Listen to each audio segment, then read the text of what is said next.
Pour commencer, si vous le voulez bien, nous allons inviter nos prochains intervenants à venir. Il s'agit donc de Sylvain Cid. On est là. Mathias Gardé. Ah, mais ils sont déjà. Paris.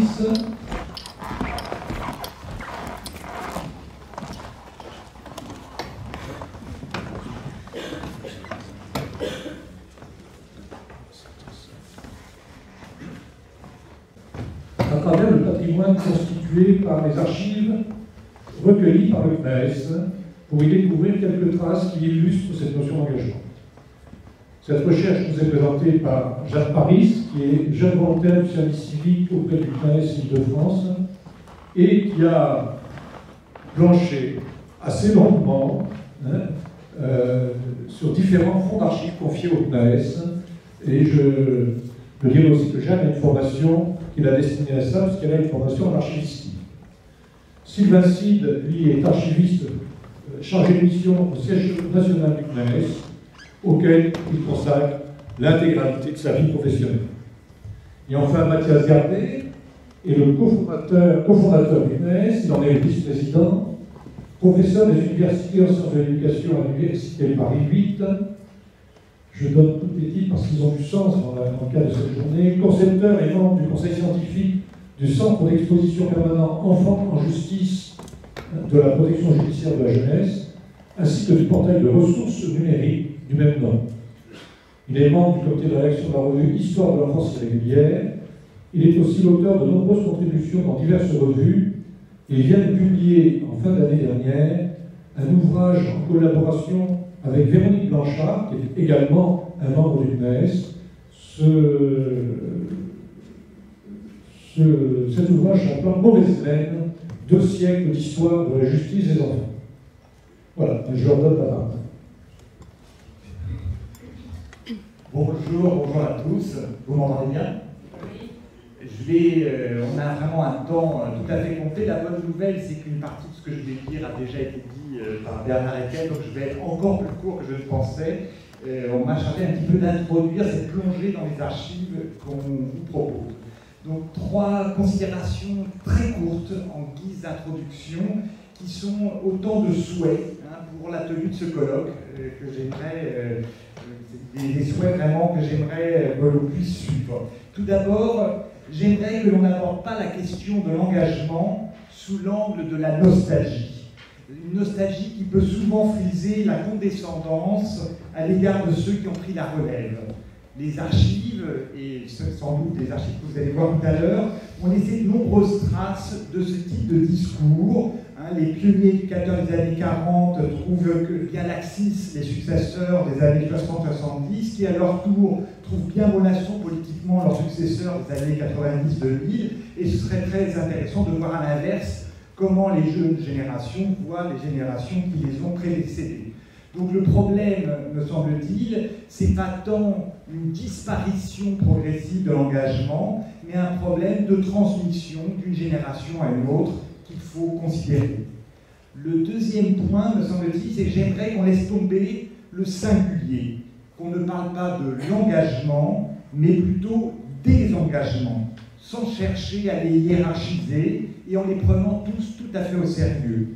On serait tout à fait frappé si on demandait à chacun d'entre vous ce qu'il entend par engagement, de découvrir la variété des définitions, et Bernard Eckel nous en a donné toute une série. Il suffit que vous plongiez dans le dictionnaire pour voir qu'il n'y a pas moins de 9 définitions à engagement. Je donnerai juste, en plus de toutes celles qu'a donné Bernard, une qui me semble tout à fait intéressante: acte ou attitude de l'intellectuel, de l'artiste, qui prend conscience de son appartenance à la société et au monde de son temps, et qui renonce à une position de simple spectateur et met sa pensée ou son art au service d'une cause. En tout cas, il me semble qu'on peut parler, parmi tous les engagements mobilisés par chacun des acteurs, on peut parler d'engagement politique, familial, charitable, religieux, associatif, social, physique, féministe, et j'en oublie certainement. Et il ne faut pas penser qu'on est tout d'un bloc et qu'on a pris un seul de ces engagements. Je pense que chaque acteur à chaque période, à mobiliser différents engagements à sa sauce. Et que c'est ces ingrédients, ces différents engagements mobilisés par chacun des acteurs qu'il me semble important de décrypter, et non pas de mettre en avant un engagement qui serait plus légitime que les autres. Enfin, et ce sera ma dernière remarque, j'aimerais aussi qu'on s'intéresse à la question du désengagement, ou tout du moins du refus d'engagement, ou de l'empêchement d'engagement. Pour donner seulement 2 exemples, pourquoi les éducateurs ont eu si longtemps du mal à s'engager syndicalement ou politiquement, ou pourquoi les assistantes sociales, et on a vu même les institutrices, avaient autant de mal à pouvoir s'engager sexuellement et familialement.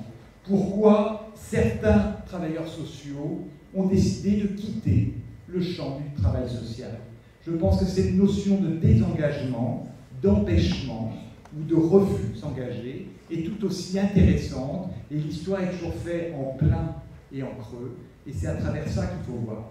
Et les archives vous montrera à partir de ces considérations à quel point on peut trouver des traces de ces différents engagements dans des archives parfois auxquelles on n'aurait pas pensé.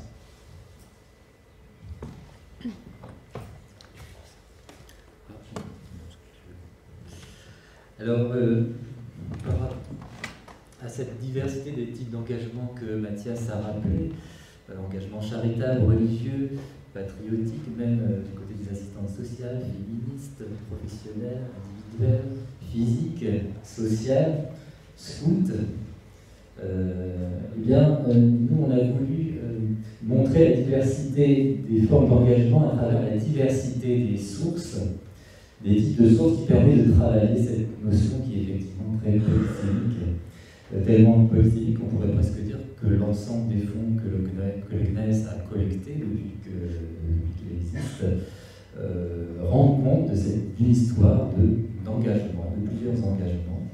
Et donc avec Jeanne, nous vous convions à un petit cheminement au milieu de ce jardin des archives traitées ou collectées par le CNES, sans prétendre évidemment à l'exhaustivité. Je passe la parole à Jeanne. Bonjour à tous. Alors, en matière d'archives de l'engagement, il y a tout d'abord les archives de lieux, c'est-à-dire les archives des centres et des établissements à vertu sociale.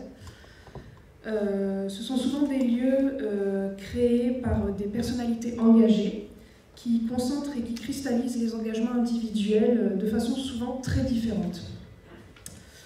Quoi de semblable, en effet, par exemple, du côté des assistantes sociales, entre la résidence sociale de Levallois-Perret, les ancêtres des centres sociaux, et puis les usines où exercent les surintendantes. Côté aussi protection de l'enfance, quoi de semblable entre l'école Le Pelletier de Saint-Fargeau, future école Théophile Roussel, construite en 1895 pour recevoir les mineurs délinquants, puis les écoliers indisciplinés. Les baraquements aussi du centre de Kergoat pendant la Seconde Guerre mondiale, les châteaux du social de l'après-guerre, comme ce manoir acheté par un éducateur en Normandie, et enfin les refuges et bons pasteurs où les filles restent enfermées. Certains de ces lieux fonctionnent comme un foyer familial, comme en témoignent les nombreuses photos de vie d'internat et certaines photos de mariage de couples d'éducateurs entourés de leurs jeunes. Il y a ensuite les archives de personnalité. À la plupart des lieux et de leurs archives fait écho la pluralité des trajectoires individuelles. Il y a des travailleurs sociaux, mais aussi des instituteurs, des médecins, des fonctionnaires, etc. Chez lesquels peuvent se croiser et s'entremêler plusieurs formes d'engagement, dont voici quelques exemples. Tout d'abord, des féministes engagées dans l'organisation du service social et de la protection de l'enfance. Nous avons tout d'abord Marie-Jeanne Bassot, qui est la cofondatrice de la résidence sociale de Levallois. Cécile Brunswick, sous-secrétaire d'État à l'EN, à l'École nationale sous le Front populaire, administratrice d'école d'assistance sociale notamment. Et Hélène Campinchi, aussi administrative d'œuvres sociales et rédactrice de l'ordonnance.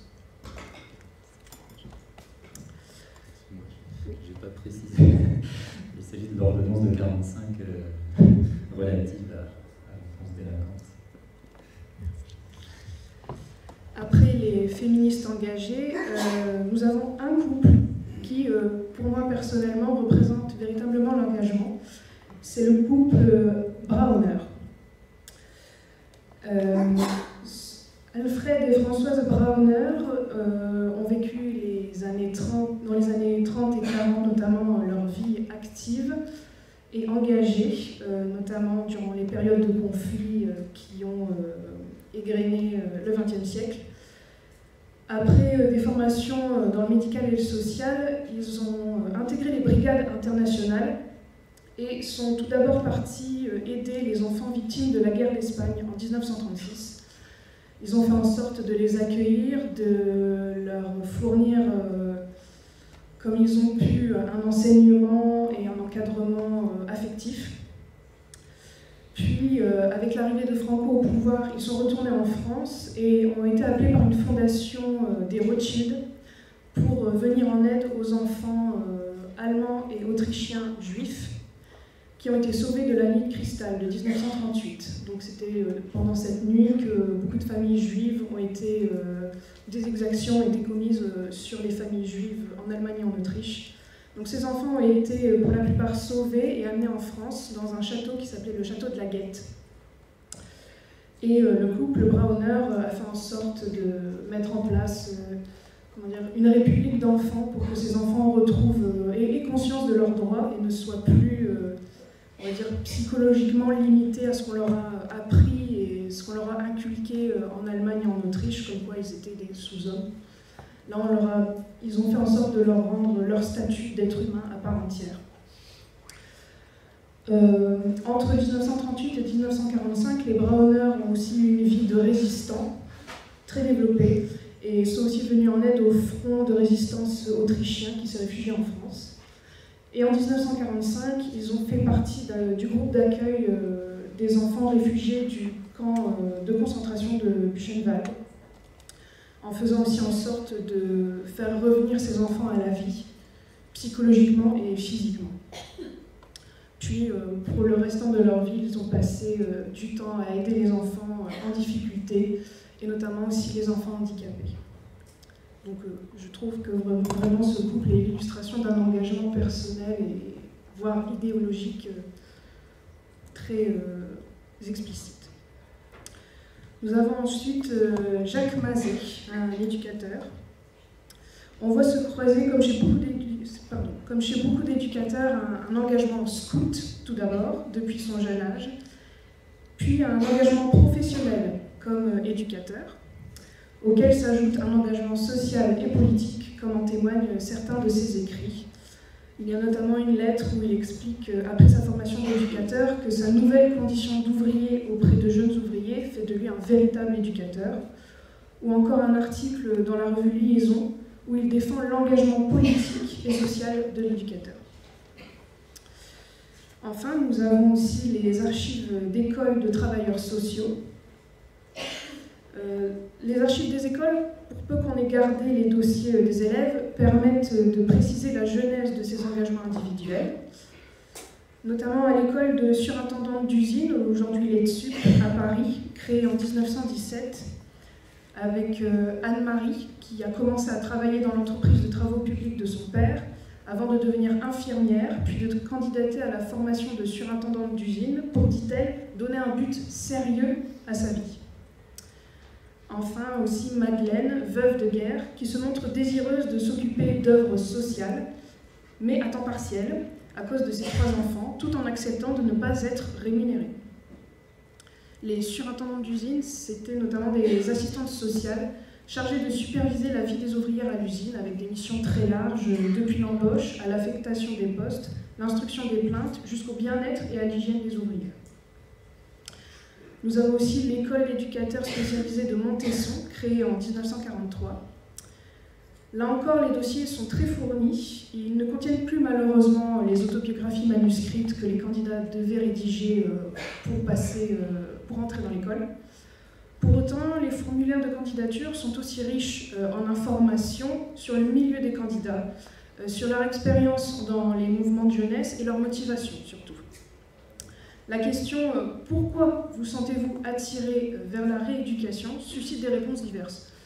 L'un s'étant déjà occupé d'enfants, un autre ex-délinquant au cours d'une jeunesse mouvementée, un autre invoquant simplement l'humanité et l'humanisme, un dernier la misère morale et mentale de certains enfants à redresser.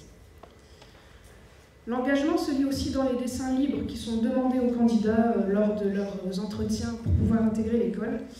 Alors là, ici, c'est de 1947 à 1950 pour les dessins. Tout d'abord, des dessins souvent empreints d'idéalisme, de vouloir sauver les enfants de tous les pays, etc. Ensuite, des dessins mettant en scène l'éducateur avec ses gars, les enfants qu'il a à charge. D'autres aussi mettant en scène des jeunes désœuvrés, avec souvent des interprétations psychologiques très poussées que l'on n'aurait pas nous-mêmes. Par exemple, le psychologue pour l'auteur du dessin de droite, l'enfant seul, qui soi-disant manifesterait la culpabilité et vis-à-vis peut-être de la masturbation. Soit. Commentaire. D'autres encore aussi, d'autres dessins sur la libération d'un monde carcéral. Le fait voilà, de s'évader, de se libérer. D'autres, nombreux, qui sacrifient à l'idéal de vie des camps en pleine nature. Donc là, on sent bien le passé scout. D'autres qui exposent encore une référence explicite, toujours donc au scoutisme, véritablement. D'autres aussi qui font référence à la vie ouvrière qui attend les jeunes qui sont donc pris en charge. D'autres empreints de spiritualité angélique ou aussi la souffrance spirituelle pour accéder à l'idéal. Un contre-exemple de quelqu'un soi-disant très mal inséré dans le social d'après le psychologue qui a examiné le dessin. Et enfin, le dessin de Jacques Mazet, un éducateur donc engagé s'il en est un, mais on n'a malheureusement pas pu trouver le commentaire du psychologue.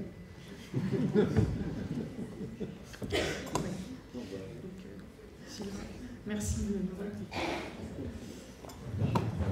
pour parler des archives des associations professionnelles elles-mêmes. Je rappelle que beaucoup de ces archives-là sont des archives qui ont été traitées ou collectées par le CNES. Alors, les archives des associations professionnelles, ce sont des professions, donc assistants sociaux, éducateurs spécialisés et d'autres, qui s'organisent en tentant de rompre avec des pratiques du passé et même des engagements du passé même. Ici, par exemple, l'assistance sociale se construit par opposition à une autre forme d'engagement qui est celui de la charité traditionnelle avec ses dames d'œuvre. Et puis l'éducateur spécialisé se construit beaucoup par opposition au modèle disciplinaire du gardien de colonie pénitentiaire, ici par exemple le gardien de la colonie pénitentiaire des Douairs. Donc une imagerie nouvelle apparaît, plus professionnelle, mais qui reste malgré tout très marquée par le thème de la vocation, du service, du don de soi, l'exaltation des qualités physiques et morales de la femme, de l'homme. Voilà, l'assistance sociale.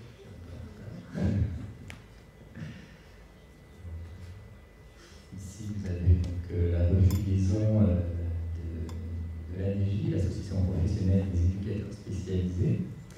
Et ici, un article qui montre bien salaire et dévouement, cette idée que le salaire ne doit pas priver sur le don de soi, le dévouement. À une époque où on commence à parler de conditions de travail, on est en 1952 et bientôt les accords collectifs de travail du NARAJ vont être signés pour les éducateurs spécialisés. Donc au total, les archives de ces associations professionnelles, la NAS d'un côté pour les assistants sociaux, la NJ pour les éducateurs spécialisés, mais quelques autres aussi, rendent compte du long travail d'intégration professionnelle, mais aussi de défense de valeurs du métier, en particulier à travers la construction d'une déontologie propre à ces métiers et les archives qu'on a pu collecter de la NEJ, de l'ANA, se rend bien compte de tout ce travail de commission, de veille sur les aspects de la déontologie et du métier. Je passe aux archives des associations d'action sociale, qui elles aussi sont assez révélatrices d'autres types d'engagement, souvent des engagements des administrateurs de ces associations-là, qui s'engagent aussi, évidemment. Mais ce qui est intéressant dans ces associations, c'est qu'elles se structurent, elles s'organisent, elles se réunissent en fédérations qui s'emparent aussi de façon très massive, comme les associations professionnelles, cette question de l'engagement pour en prendre argument dans une défense du secteur privé. L'idée que la vertu du secteur privé, c'est justement de pouvoir offrir la possibilité d'accueillir ces engagements-là. Donc ici, alors je sais que vous ne pouvez pas lire tellement, peut-être que vous pouvez quand même lire les titres. Ici, on a un article d'Henri Joubrel, qui est donc une grande figure de la NEJ, mais qui est aussi une grande figure des associations de sauvegarde, qui écrit cet article en 1946, va-t-on nationaliser les œuvres privées? Et donc, il estime que le secteur privé permet de porter la part d'apostolat qui est indispensable pour répondre aux besoins sociaux de l'heure. Et puis à côté, vous avez l'article Engagement de Jean Renaudin, directeur général de l'UNIOPS, qui lui aussi s'attache à construire une doctrine des œuvres sociales autour de cet engagement, toujours du don de soi, dans une idée de défense des œuvres sociales, des associations plus tard. Voilà. Et puis j'en arrive aux archives des années 70, des mouvements sociaux, la contestation sociale, donc encore une autre forme d'engagement qui émerge à la fin des années 60 et dans les années 70. Ce sont beaucoup des archives syndicales qui apparaissent, alors que c'est vrai qu'auparavant, les syndicats étaient très peu présents, avec des associations professionnelles qui avaient le monopole, très souvent. Ici, alors on est du côté du secteur public, l'ISNPES, le Syndicat national des personnels de l'éducation surveillée, qui regroupe les éducateurs de justice, ici dans une campagne contre la politique carcérale de la fin des années 60. Des archives d'autres syndicats qu'on peut retrouver, alors par exemple la CFDT et les travailleurs sociaux dans le même combat. Voilà. Et puis on trouve des archives d'autres mouvements, des mouvements souvent dans les écoles, parce que les écoles ont reflété beaucoup de ces mouvements-là. Les écoles sont des lieux de pouvoir, comme le CTLAI qui est occupé en mai 68, comme les créales aussi sont des lieux de pouvoir. Et puis les écoles, eh bien, il y a les élèves, il y a les mouvements d'élèves, des mouvements des formateurs, à l'occasion d'un licenciement, mais pour des revendications plus générales, pour le paiement des bourses, la gratuité des études qui est revendiquée, la réforme des études, la structure des écoles. Et tout ça se matérialise souvent par des changements structurels dans les écoles qui accueillent des travaux de commission, des assemblées générales et parfois même des structures de cogestion carrément de l'école. Voilà. Et les années 70, c'est aussi une floraison de publications de journaux, donc ici j'en montre quelques-uns, souvent très violents, dans la dénonciation du contrôle social, de la participation des travailleurs sociaux au contrôle social. Et voilà, aujourd'hui, nous en avons terminé.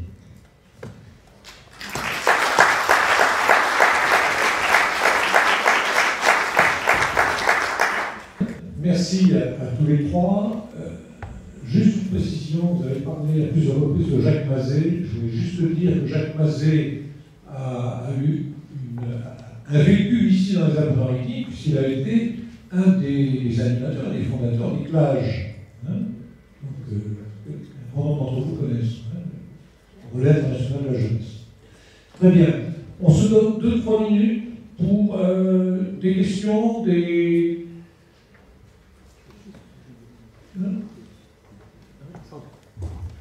Je voulais juste dire pour les dernières diapositives que vous avez vues qu'aujourd'hui, vous savez, on est dans une période de commémoration du 68 et c'est extrêmement frappant de voir à quel point le 68 qui s'est passé dans le social, hein, du côté des travailleurs sociaux dans les écoles, est totalement oublié dans cette commémoration, alors que les archives montrent, j'en ai vu de 9 écoles, hein, l'ampleur de ce mouvement. Donc là, il est temps, hein, dans cette période justement de travail sur la mémoire, de réfléchir aussi sur ce qui s'est passé du côté des travailleurs sociaux. Non pas du côté des intellectuels qui ont dénoncé le contrôle social, mais du côté des travailleurs sociaux, il y a eu énormément de mouvements, beaucoup plus encore qu'on ne le pense. Et à chaque fois qu'on s'aventure dans les archives, on est surpris, hein, de voir l'ampleur de la réaction avec des choses tout à fait surprenantes. Notamment, j'ai découvert que des étudiants de service social réclamaient, hein, le tronc commun avec les éducateurs.